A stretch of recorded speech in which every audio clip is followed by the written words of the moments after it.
হুম, দেখা যাচ্ছে কিনা বোঝা যাচ্ছে না। দেখেন কি অবস্থা, মনে হচ্ছে যে বরফ পড়তেছে। দেখেন কি অবস্থা। এই অবস্থায় যদি আমাদের ঠান্ডা কিভাবে লাগবে না।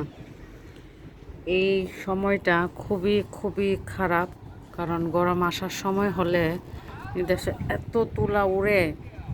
এই যে এইগুলা যত গাছ দেখতেছেন সব গাছই তুলা গাছ, কিছু অংশ গাছ আছে যেগুলা তুলা না, আর বড় বড় যতগুলা গাছ আছে সবগুলাই তুলা। এই যে দেখেন কি অবস্থা, মানে আমি এখন বাইরে গেছিলাম, তাড়াতাড়ি চলে পড়ছি, কারণ থাকা যাচ্ছে না বাহিরে।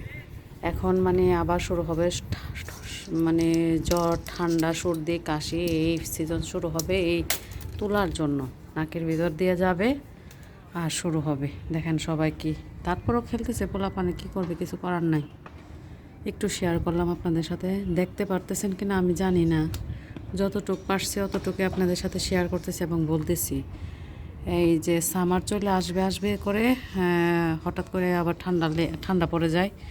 এবারের ওয়েদারটাই কেমন জানি হয়ে যাচ্ছে, মানে সামার আসবে আসবে আবার ঠান্ডা পড়ে যায়, এরকম হয়ে যাচ্ছে। আর ইতালিতে আসলে ওয়েদারের কথা গ্যারান্টি দিয়ে কিছু বলা যায় না। ইটালি কেন, ইউরোপের কোনো দেশেরই গ্যারান্টি দিয়ে আপনার কিছুই বলা যায় না। আবার গরম যখন পড়বে, অনেক গরম পড়বে, মানে মারাত্মক গরম পড়ে, 40-45-এর উপরে চলে যায় ডিগ্রি, এরকম হয়ে যায় আর কি। আমার ভিডিওটা ভালো লাগলে অবশ্যই আমার সাথে থাকবেন এবং আমার চ্যানেলটাকে সাপোর্ট করবেন। ধন্যবাদ সবাইকে এই মূল্যবান সময়টা দিয়ে আমার ভিডিওটি দেখার জন্য। সবাই ভালো থাকবেন এবং আশেপাশে সবাইকে ভালো রাখবেন। আল্লাহ হাফিজ।